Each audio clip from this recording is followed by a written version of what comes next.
Building a mobile app. It's part and parcel of many businesses today, but what is the best way to do this? In this video, I'm going to discuss iOS app development and 5 key tips to build a successful mobile app. A quick spoiler here, these tips can probably be also applied to an Android app. Generally speaking, building a successful application is going to be platform agnostic. I'm Matt Grace, Managing Director of Flying Donkey. Let's get into it.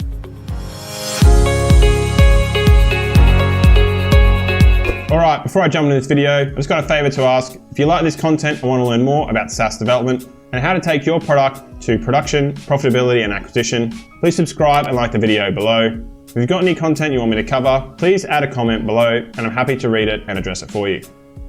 Alright, before we jump into the first 5 tips, I want to just quickly go over what iOS is and what iOS app development is. iOS is the operating system for the Apple phones and generally runs all of the Apple iPhone devices. It's sold and manufactured by Apple and will exist on both iPads, iPhones, and iPod touches.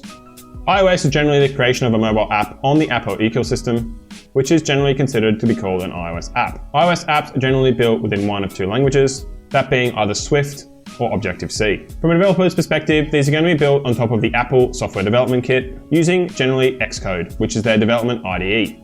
Apple apps are released into the Apple Play Store and go through a rigorous testing and checking approval by Apple prior to being released into their store, and then can be downloaded on any iOS device from this Apple App Store easily. Generally speaking, you're going to have a few reasons why you're going down the mobile app route, and I'll quickly jump into a couple of these here. Firstly, you're looking for better engagement. Obviously, everyone is on their phones these days, and so getting an app onto their phones will allow them to engage better with both your product or service, or if you're going down a gaming app, to actually involve and play the game on their device. App monetization is also another way to actually get money out of your application. Essentially, there's services you want to provide, and you provide these through an application, and you can charge either a subscription fee or an upfront fee to download the app. Another option for an app is delivering mission-critical systems to your business. We have built applications for companies who want to have these applications internal to help them run their business internally. Generally speaking, this is where a company requires an app to be sent to their staff members in order for them to do their job correctly, whether that's taking it out on site and taking photos and logging data, simply updating tickets or sending emails to customers directly from within their app ecosystem. Alright, so let's jump into the 5 tips to make a successful app. Number 1, know your audience. Again, this may sound pretty obvious, but knowing your audience is really key to making a successful application. This really dives into a more marketing and sales approach, but the key thing to understand here is you've got 2 main market segments, iOS and Android. Generally speaking, the audiences are different on both these platforms, and your users may not be on both platforms. Therefore, if you know where your audience sits, you know which platform to best build your application on. iOS is known to have higher paying, more wealthy customers, and therefore if that is the target demographic you're going after, then iOS might be the best application for you to build. Conversely, if you're in a company that issues Android devices, obviously you're going to want to build your application on the Android ecosystem. Again, it's really about identifying your audience and knowing where they are, and then giving them the service that's on the platform that they're already on. You could build the best app in the world, but if your audience isn't there to use it, then it's not going to be a success. And that's why it's our number 1 key point in this video. Number 2, be conscious of development timeframe. Now, generally speaking, once you've selected one or both of the platforms, you've got to go and start building your application. Now, if you selected the iOS platform only and you're looking to go down a native route, you're generally going to save yourself around 30-40% of your time as compared to building an Android application. And the reason for this is pretty simple, and that's because on iOS, you're supporting a much smaller set of devices. If you ever think about it, only Apple releases devices for the iOS operating system, and this means there is a much more cut down set of devices to have to support. On the Android side, Android is an operating system that a number of OEM manufacturers will actually produce their phones and then install Android on. This means you have to support a wide-ranging set of devices, and therefore your testing and development is going to take much longer to make sure you capture all of the edge cases. Developing a mobile app is not a simple thing, and it will take considerable time, so make sure you select upfront the right operating system for you that you want to develop your app on, and be conscious that it is going to take you time to get your app right. If you are looking to develop for both applications, and you've realized that native applications are not for you, then possibly you could either build a hybrid app or a cross-platform application, and I've touched on these in other videos that we'll link below. Alright, you've got your audience, you've found your platform, and you're conscious of the budget and time frame it's going to take to build. Now it's time to really list out your features to bring the app to life. When putting this list of features together, remember to look at this from the consumer's perspective, the person actually using your application. There's no point you putting down all the features that you want in the application because you're not the person who's going to be using the app. You really want to consider the metrics that you're going to be targeting once the app goes live.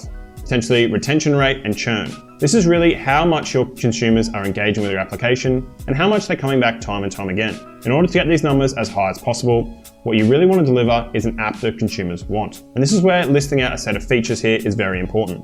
You need to get a list of features that is well researched for your audience and is going to address the pain points that they're actually after. Again, all of this research was done in step 1 when you're looking for your audience, and now it's coming to fruition just before you start building your application.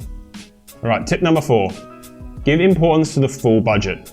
Not just the initial build, but the ongoing maintenance. This is a mistake we see many people make, where they approach us with a budget to build an application, but simply no ongoing budget to both maintain it, update it, and keep it secure into the future. Building a mobile app is not a once-off process, and if you're not really committed to the long term, then your application will not succeed. And this is really going to be driven by your budget. You've got to make sure upfront that you've got a budget both to build the application and support it into the future. I've listed a few key brackets on our website, where we'll publish a blog on this, but it's important to know that the costs can become significant depending on the size of your application and all the technologies that are used. I'll list a few here, but you've got to keep in mind that an app also uses servers, CDNs, submissions, libraries, and other products to make it successful. There is going to be ongoing costs to both maintain and run your application, and these need to be factored in the initial build cost. All right, our last, 5th and final tip, revenue model. Make sure you get your revenue model right up front. It's key to understand what revenue model you're going to target, and this is going to really depend on what application you're building. I'll quickly run through the different revenue models now, just to give you an understanding of what options you have in the app market. And surprisingly, there is quite a few. Free access.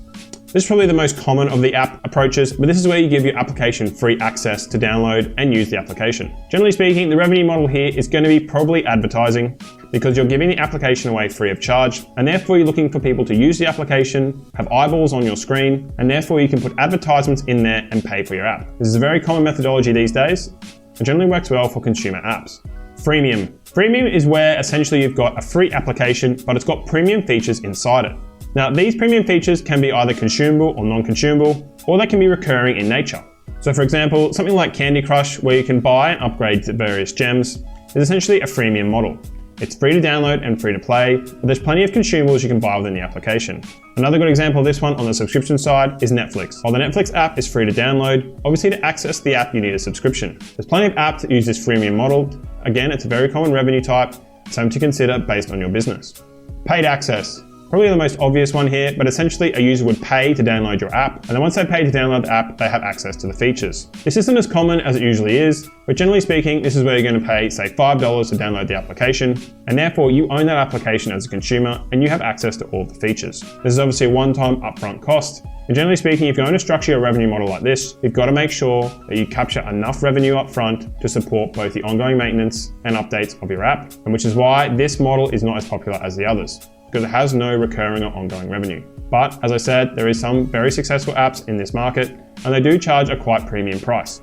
A slight caveat to this, or an alternate way to do that, is called pay-in. This is essentially where you download a paid app, and to try and keep the price low of that upfront feature, you have some features cut off that require further payment. Again, this is a good model if you want to try and extend the life of your app or try and extract as much revenue as you can. Getting the right revenue model in place is imperative, because if your app doesn't make you money for your business, it's essentially going to be something that you're going to want to can down the road. There's no point embarking on building an application if it can't support itself or it doesn't bring value to the business. So it's important to get the revenue model right. All right, I hope those 5 tips have helped you on your development journey.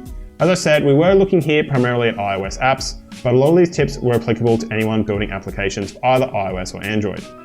Here at Flying Donkey, we've built both native and hybrid and cross-platform apps, and we've gone through these steps with numerous of our clients and guide them to build successful mobile applications. If you're looking to build a mobile app and want to make it successful, feel free to get in touch and we'd be happy to help.